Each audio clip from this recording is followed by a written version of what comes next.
आपने आपने जावेद अख्तर जी का उल्लेख किया। जी जी जी।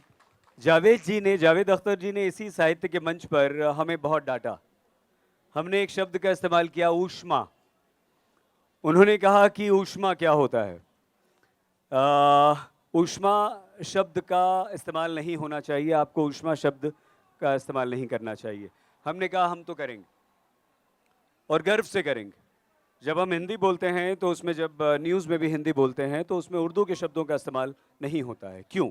हिंदी किसी भी उर्दू अंग्रेजी के शब्दों की मोहताज नहीं है क्या? तो फिर क्यों हम ऊष्मा क्यों ना बोलें?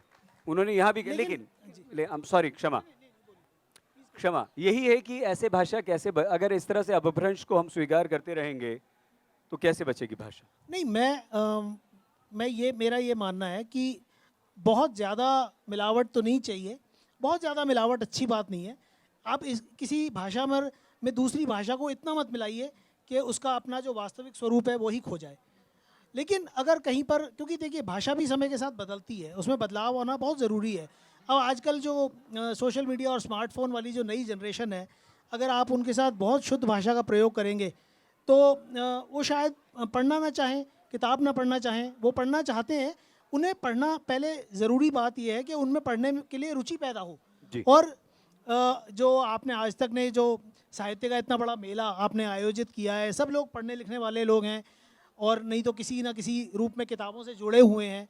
तो ये बहुत बड़ी बात है। और पहली ज़रूरत ये है, क्योंकि आजकल ये मोबाइल फ़ोन, सोशल मीडिया, ये इतना बड़ा डिस्ट्रैक्शन है जो जिसने नई पीढ़ी को, कम से कम जो नए बच्चे हैं, उन्हें किताबों से बहुत दूर कर दिया है।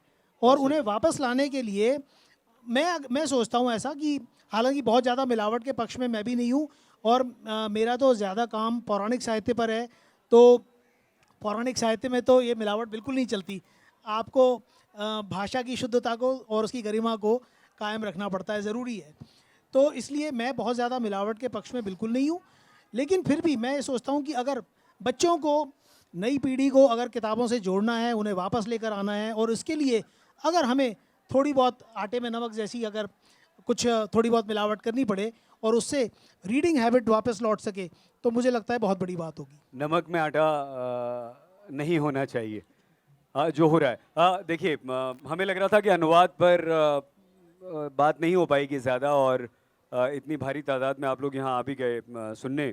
मनीषा जी, आशुतोष जी को समय समाप्त हो गया है, लेकिन थोड़ा सा हम आयोजकों से, हमारे जो इस मंच की संचालिका हैं, उनसे निवेदन करके समय ले लेंगे। एक एक उदाहरण तो आपको पढ़ना ही पड़ेगा, लेकिन बच्चों, जो प्यार मोहब्बत करने वाले आप यहाँ पर बैठे हो, वो देखो आशुतोष जी के हाथ में किताब कौन सी, सर एक बार दिखा दीजिए जरा ये प्लीज। बहुत नहीं नहीं, चर्चित, ऐसे ऐसे दिखा दीजिए बस।